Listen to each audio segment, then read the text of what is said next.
Hey, hello. Welcome to How to Run a Byte Jam and Why You Want to. I'm Aldroid, and for the next half hour, I will be showing you basically the setup process and also a little bit of hype about the good things that have come out of running Byte Jams. So, kind of a mix of inspiration and useful stuff. It's very simple. This is a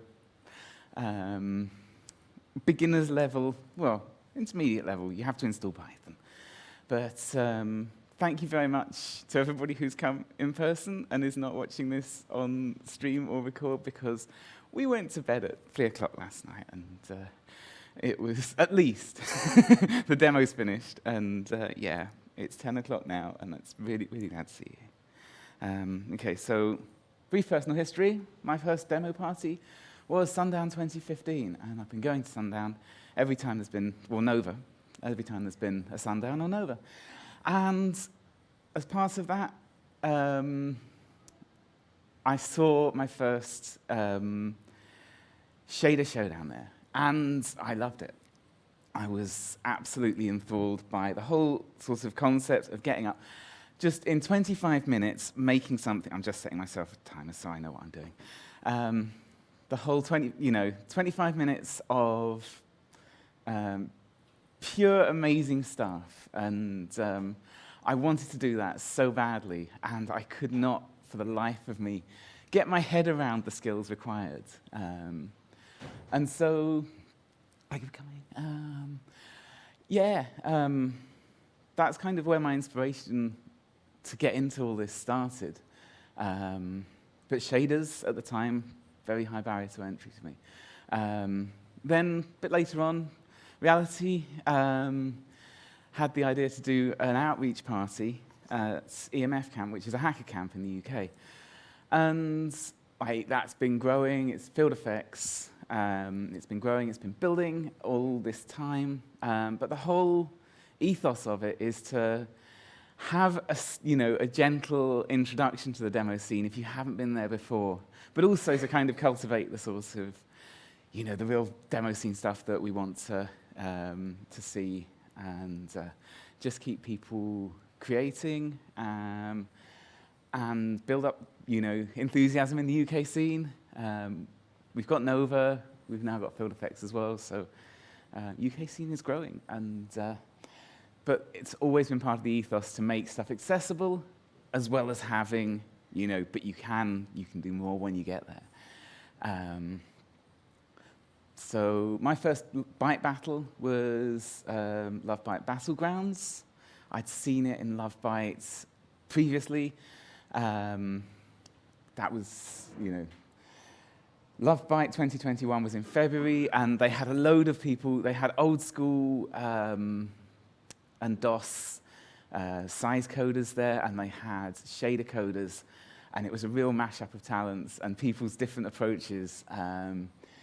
And it was TIC80. So TIC80 is Lua-based. It's much more like writing to an ordinary, buffer of pixel data. It's very much more accessible to someone like me who understood a bit more about that side of things. And I'm currently running a Byte Jam when Reality's not doing it, who's been stepping in and doing it recently. But yeah, I've been running a regular Byte Jam on Twitch every Monday, and we've always got people interested, always people wanting to come and play. So, a little bit of motivation. I want you to run Byte Jams. I want you to go out into the world, and you people on the stream as well, go out in the world, run Byte Jams. They're creative. They are, you could be playing a computer game, you could be watching telly, but no, you're hanging out with people and you're actually thinking about some code. If you were going to spend your time demo coding anyway, then go on. But if you're you just want to hang out, get some effects going,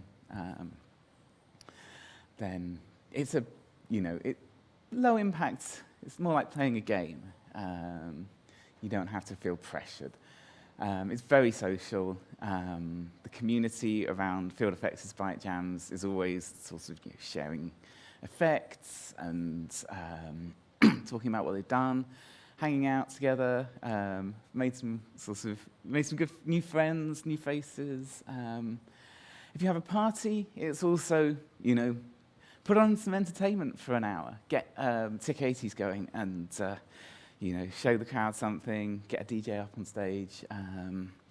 Why have a blank projector when your DJ is playing? That's sort of, like Hoffman last night with the shaders. Of course, we had, the, I've forgotten his name now, DJing going on during the Bytejam yesterday as well. This is the underlying reason. This is the reason. I want to play in more Bytejams, but I'm like sitting behind OBS instead. And my entire motivation is founded on this. I would genuinely like to see, just the whole community grow and, just the demo scene in general getting together more often to do a bit of live coding. Because, it's just social and fun and good, and create space for that. But cards on the table, that's why I'm here. What's Bytejam? I think you've seen one. Live coding on a TIC80. And as mentioned, it came about as the result of people wanting to do something like the Byte Battle, but maybe in a less sort of tense environment where you can, have more errors and not necessarily come fully prepared. It's a chance to chill out. Come on, thank you. It's a chance to practice, it's a chance to hang out. I think I've just done all this. A chance to make friends and improve your scene, local scenes community, your Discord's community, whatever it is. It's low barrier to entry, but it's got a biggish sort of. At the end of the day, you can still make a ray marcher in it. You can still do cool shading effects. You are restricted with palette and things, but that gets fun rather than cumbersome. And also, those restrictions help you play fast. It's not a replacement for making demos. It's a motivator. I'll come on to more of that later. But yeah, I think I said it. Journey to Bytejams. This is a brief history. Shader Showdowns. The first Shader Showdown on livecoding.demos.zoo.org. I couldn't find any video of. It was in 2013. This is revision 2014. And already, it's looking pretty cool. We've got DJs on the stage.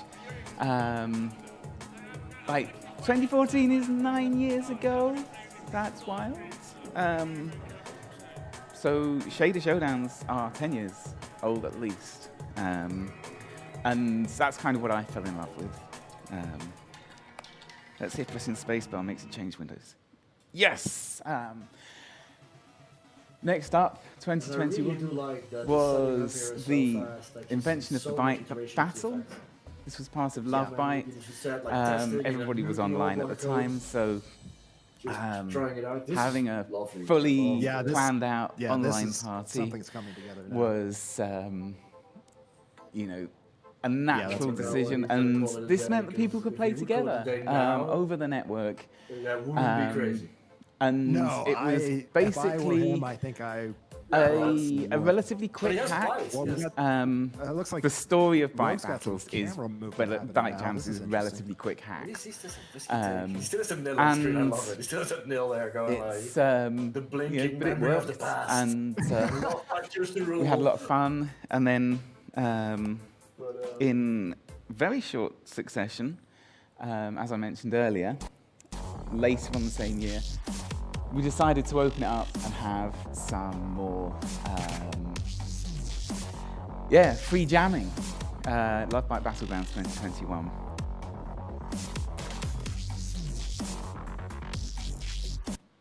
Hey. So, that was the brief sort of, what is a Bytejam? Installing a jam server. This is a everybody, people seem to like watching videos an hour long of somebody installing some software. I have prepared a video, but it's not that long. I've edited it, don't worry. So, yeah, first thing I was mentioned before, it's all a bit of a hack. The TIC80 doesn't connect to the network, but it's on the network. So on the server and the client, all the TIC80 does is it either writes out or saves a file. And then Python does all the networking. So on the client, it looks like this. You've got your TIC80, you're coding away. Your TIC80 is launched with the launcher, so tells it to save it to showdown.dat. That's all it does. And then you're also running a Python script. Every client is, everybody who plays has to install Python, sorry. You know, they're given a client ID, so your client number, and you run a thing that will just send UDP copies of your showdown.net over the internet. On the server side, the opposite happens. The server is just like it has a listening socket open. It receives some UDP packets. It works out which client they came from, and it writes a Lua file, that number.lua. And you're also, at the same time, running 4 TIC80s that have been told to listen to changes on that file. That's how it works. It's not pretty. Ideally, in a perfect world, we would have TIC80 entirely contains all the network stuff, but this works, and we've not really needed to change it yet. So it looks like that. This bit is what I just showed you combined. You start with a player, they generate their showdown.dat, it gets UDP'd over here. 3 other players also sending UDP copies of the showdown.dat. And then you have OBS watching them. So if you're not familiar with OBS, it's broadcasting software, so it lets you take lots of video and audio streams, combine them together, and put out one audio stream. So for instance, a Twitch stream, it could be. Also, if you've got a projector, so like out there, like this, you can also just output to an HDMI or DisplayPort socket, and that will, you can use OBS for that as well. It's good for combining and compositing all this sort of information. Yeah? With me so far? Right. This is what I was saying. Everybody loves to watch somebody do setup. I will skip this if it gets boring. But yeah, I have a couple of GitHubs online, links at the end. Basically, there are some dedicated instructions. It contains this useful list. The first one is install Python 3. And so basically, every version of Python 3 seems to work. You might find it works with version 2, but I advise you install Python 3. Download it, and yeah, this is all Windows-based, by the way, but Python is multi-platform, OBS is multi-platform, TIC80 is multi-platform, so this should be portable with some sort of relative ease. The trouble was, I had a Windows machine to do it on. So install your Windows, Python. I didn't do this here, but you need to do this. And the reason it doesn't cause an error in this video is because I've already installed Python before. But basically, you need to make sure Python is added to your path so that the scripts can find it. Boring, come on.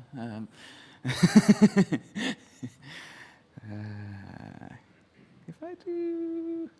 No, we're nearly done. Yeah. I didn't want to skip any of this process in case it was, useful to anybody who wants to just have somebody like to sit and watch as they install it. But at the same time,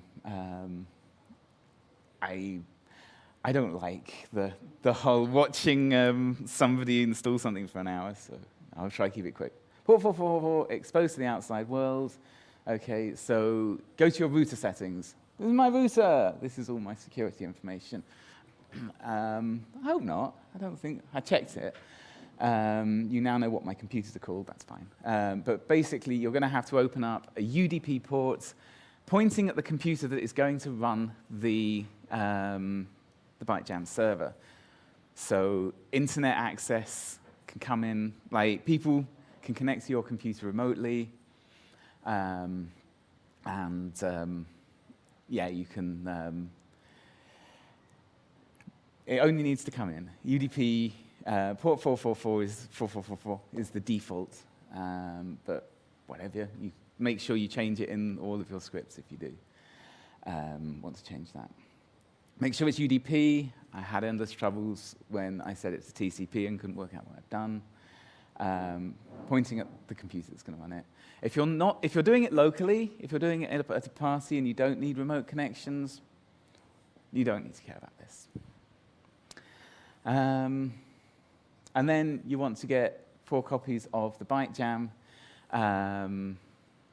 enabled TIC80 client. And I just so happen to have,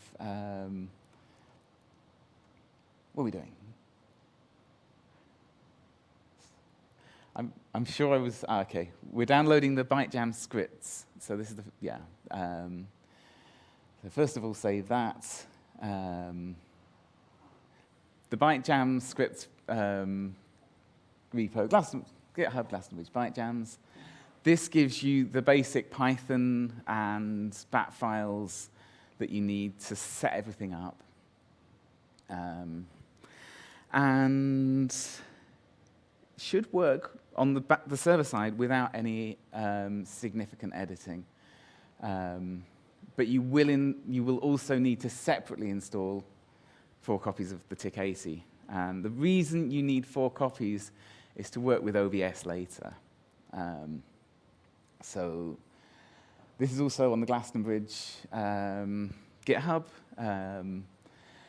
And we have FFT support. It's a bit glitchy, but it works. And yeah.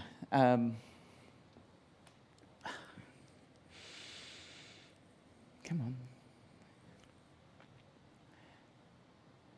We need these running on the server. So these are going to be the ones that watch the incoming Lua files. And we will have 4 of them in this example. Yesterday we had 3. But each one of them will be set up with a little command line, say, point at 1.lua, 2.lua, 3.lua. And Python will just write those files out whenever it gets them from UDP. So the server folder is the one that we really care about in the Bytejams thing. So down there. Server.bat is what you run. You need TIC80. And what's the TIC80 called? We wonder to ourselves. We need 4 copies of this, so we need to rename it, obviously. And hopefully we're going to go to that bit now. Yeah. Obviously, I got to writing this, and I was like, what is it called? I've forgotten the name. Preparation, eh? Right. So I then went back to the Bytejam server GitHub. So, yeah, as it says there, if you want to run a Bytejam, you probably want to read the nested README in server/readme.md. There's the names for them. So we'll give it those names. And server 1, server 2, server 3.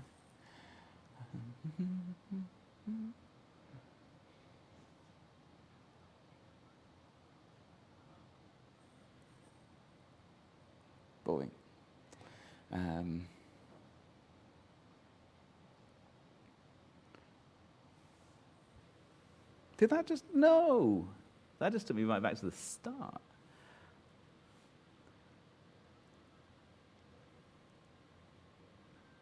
Skip, skip, skip. So much preparation. We're nearly done on this video, I promise.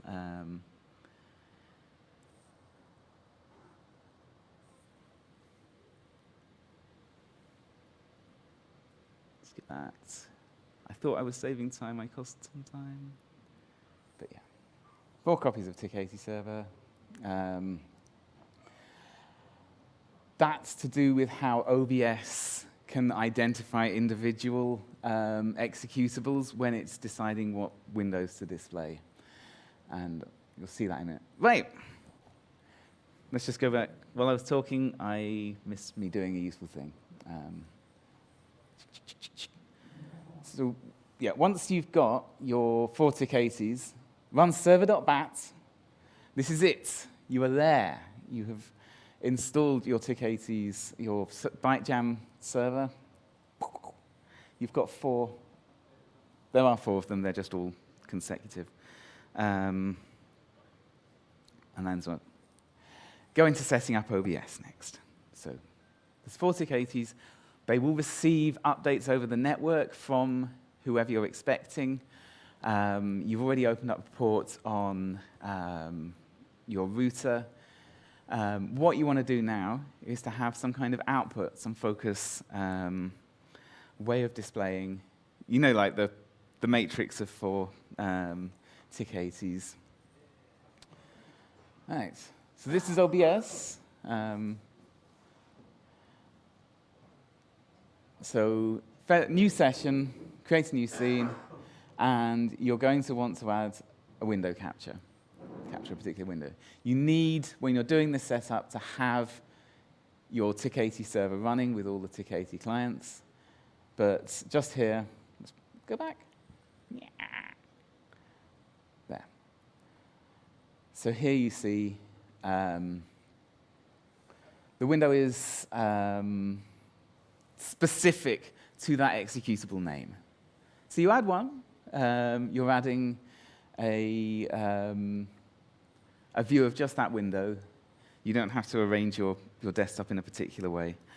And that will give you, your first thing. You want to resize it. The easiest way I've found of doing this is to work out the size of your screen. So in this case, it's 1080p. So divide those by 2. They're your magic numbers. 960 by 540. I got that wrong. Not 520. We'll worry about that later. And yeah, once that's up and running, another window capture. We do the same process for client 2.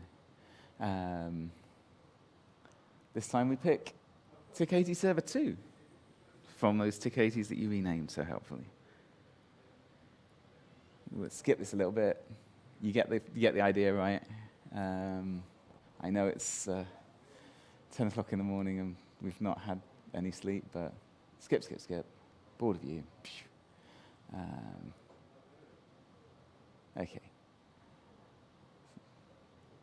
This is the point where I realized it was 540 and fixed everything. Hopefully we're on to... Come on. Should have done more editing. I do apologize.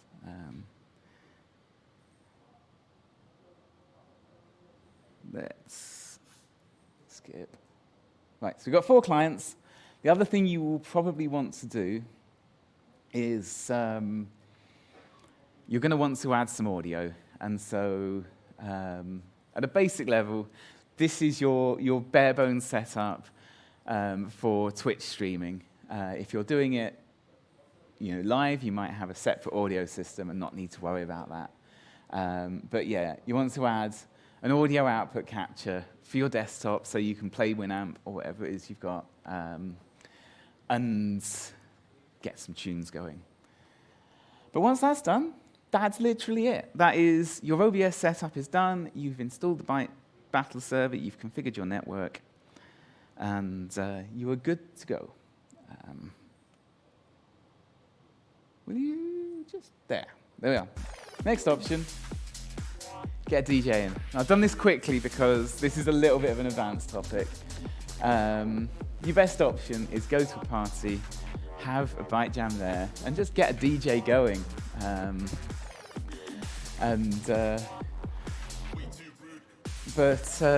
While we were doing the streaming stuff, Hoffman was like, "We've really got to do a jam with, me play some tunes, and you guys can make some cool pictures, some sweet effects." And this works really well with FFTs as well.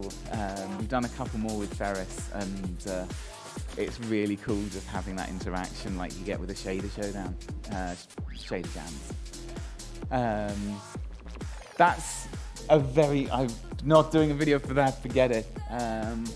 But you can just install Docker, just install a Docker thing that runs RTMP, and again, open a port on your router, and then just have your DJ run OBS and send it to you, connect to your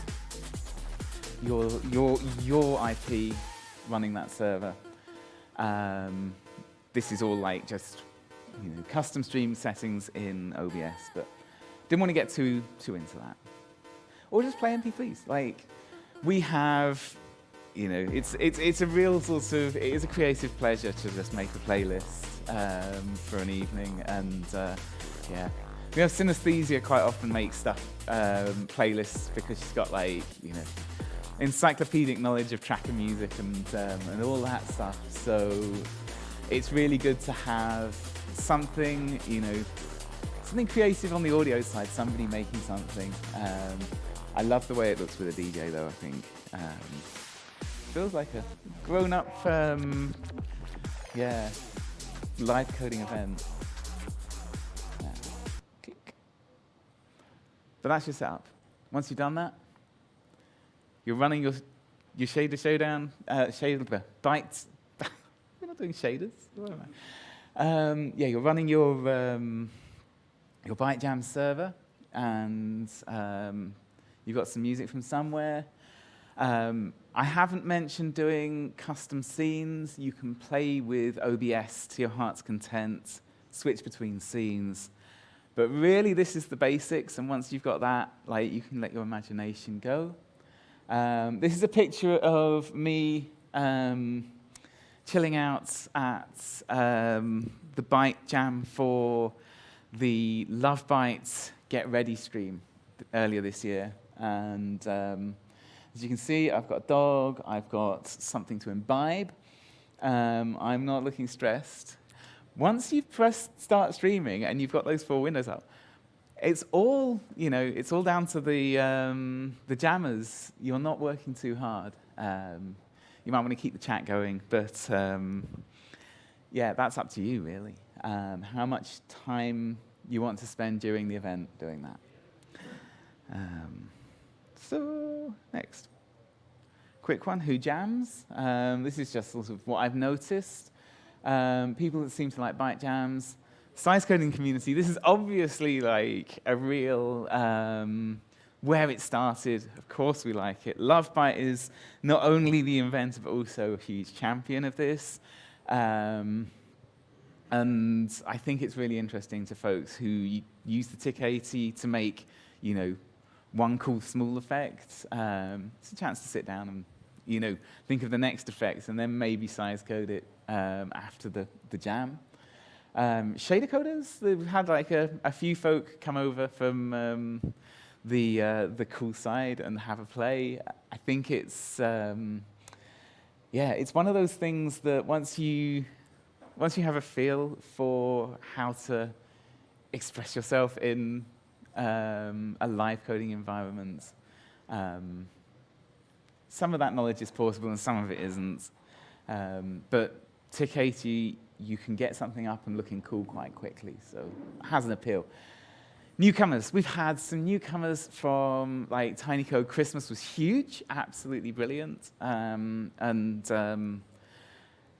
It's generally, you don't have to be technically amazing to make, say, a fun diorama. That's just, it's putting vectors and shapes on screen.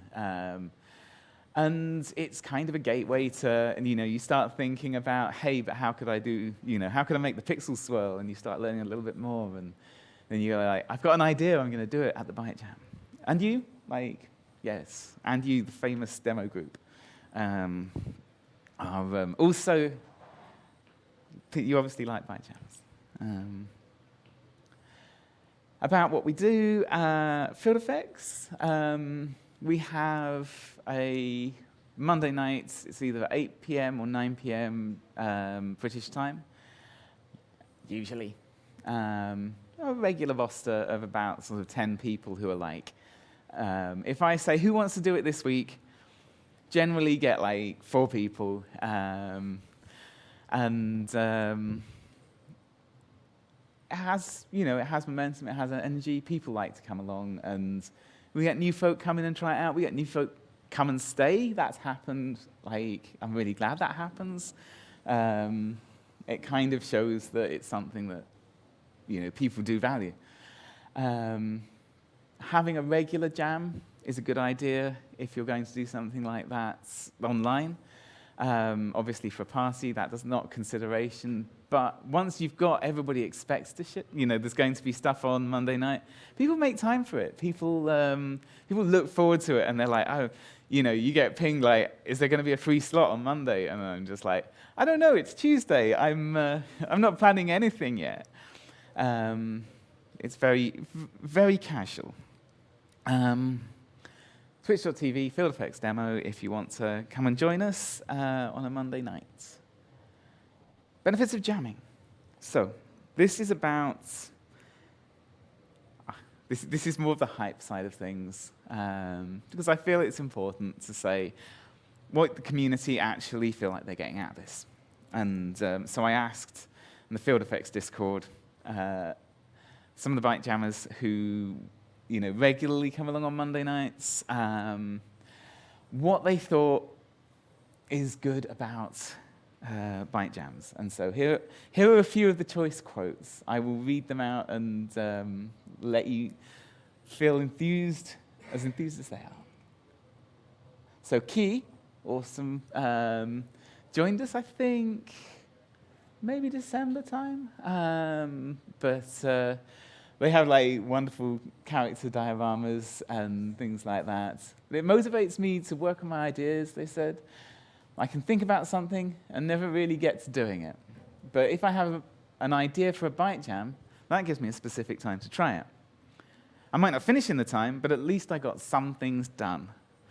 And that's really important when you have, getting started, sort of trouble getting started. That's Mantratronic. Skip. Quick. Mantratronic, you're next. Hey.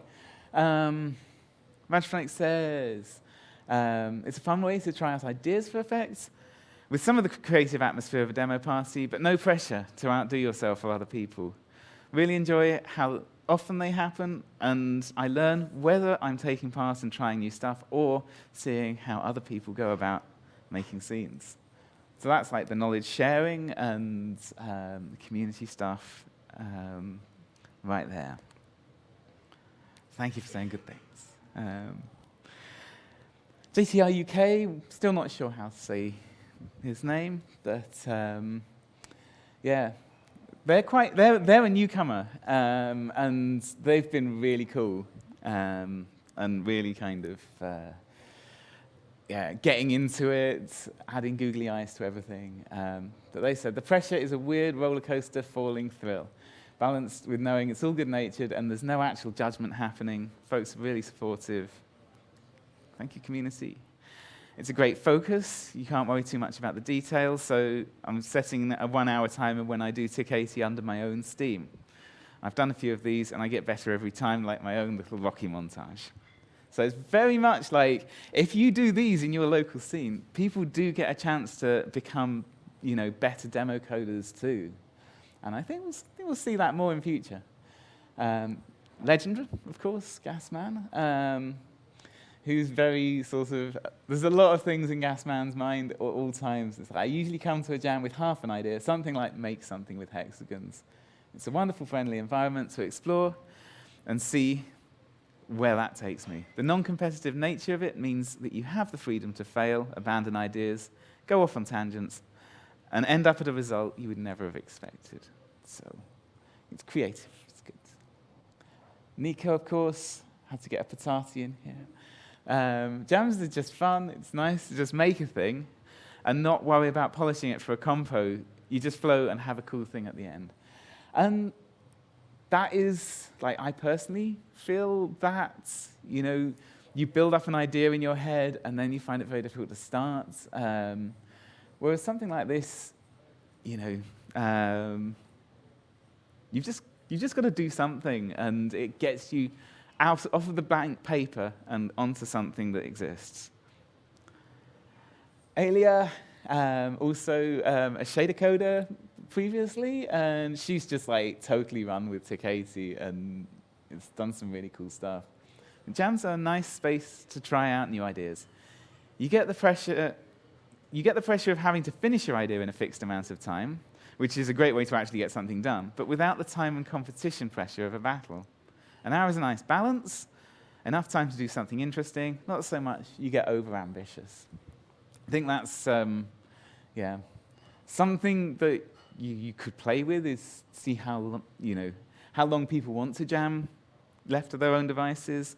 Sometimes I personally could go for 2 hours, and sometimes I want out in 15 minutes. It's just kind of, it's nice to have a casual thing where, sometimes people will just say, I want to drop out, does anybody else want to join in? And we swap around.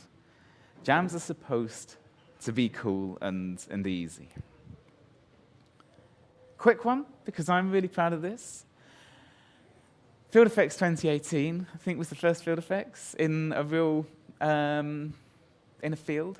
And then there was 2020, and we didn't have a Field Effects in a field.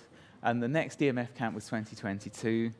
And we got out there, and we did live coding, we did TIC80 in front of a crowd of people, and had Gasman and Tobak. It was like, we had a big stage, loads of enthusiastic, like-minded people who've maybe never seen this before. And also we felt really cool. Like, look at us up on there, on stage there. It was, Gasman then went on to reuse the effect they made in their set the next night, which was brilliant. But it's like, people saw this and they were coming to us and going like, how can I get involved? How can I get interested? It's something that reaches beyond, it reaches geeks, yeah, sure, there's code. But not just geeks and not just people who are already interested in the demo scene. People see this and they go like, you know what? I want a piece of this. Right. Quick few handy links. This is, we're coming to the end. You'll be relieved to know you can go back to bed now.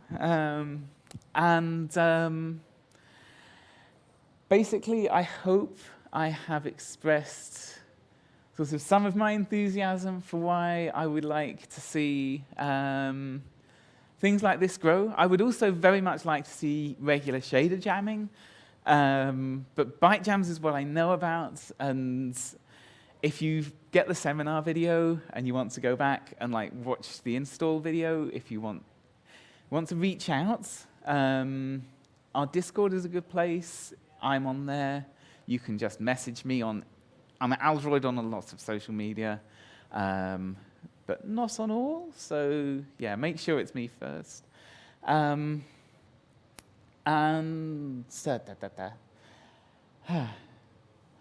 These GitHubs are like FFTs. I mentioned that the original TIC80 was a little bit of a hack. Well, the FFT is a little bit of a hack as well. It's been lucky to have some other people supporting it and adding to the source code and fixing some of the things that I did wrong, but I basically cut and paste it from Bonzomatic wholesale and just dropped it into Tick80, and now you've got a function that you can call, and it gives you FFT values. But once you've got FFT values, you can detect things like a beat in a song, whatever's coming through. You get a full frequency analysis of the music that's playing, and you can do reactive coding. But we hacked that in, and you can get that there. The Bytejam scripts, the server directory in there is what you need. And honestly, just ask me if you need help, because I really would like to see more people doing this. And come and see us on twitch.tv, Field Effects Demo, jams every Monday night. And finally, for the livecode.demozoo.crowd.org crowd. Honestly, please help them out. When you do a jam, take a copy of the the code that everybody wrote, and talk to Totetmat about getting it onto livecode.demozoo.org. It's a really cool history of just everything that goes on in the live coding community. People want to see your source code.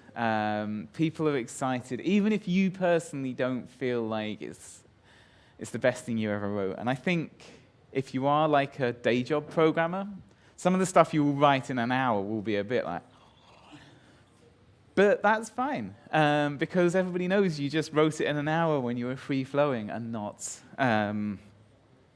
trying to make something maintainable. It's about the expression. So yes, when you're finished jamming, take a copy of your incoming Lua folder and send it to Totetmat. And that, I hope, is everything you need to know about running a Bytejam. So I guess I always worry that I've just rambled incoherently for 40 minutes. Is it all right we can do questions? Is there anything that I can, anything you would like to know about running a Bytejam?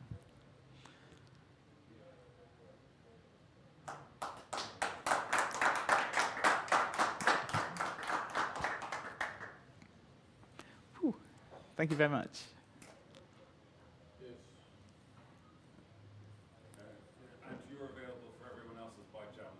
Yes. When you're having a Bytejam, invite me.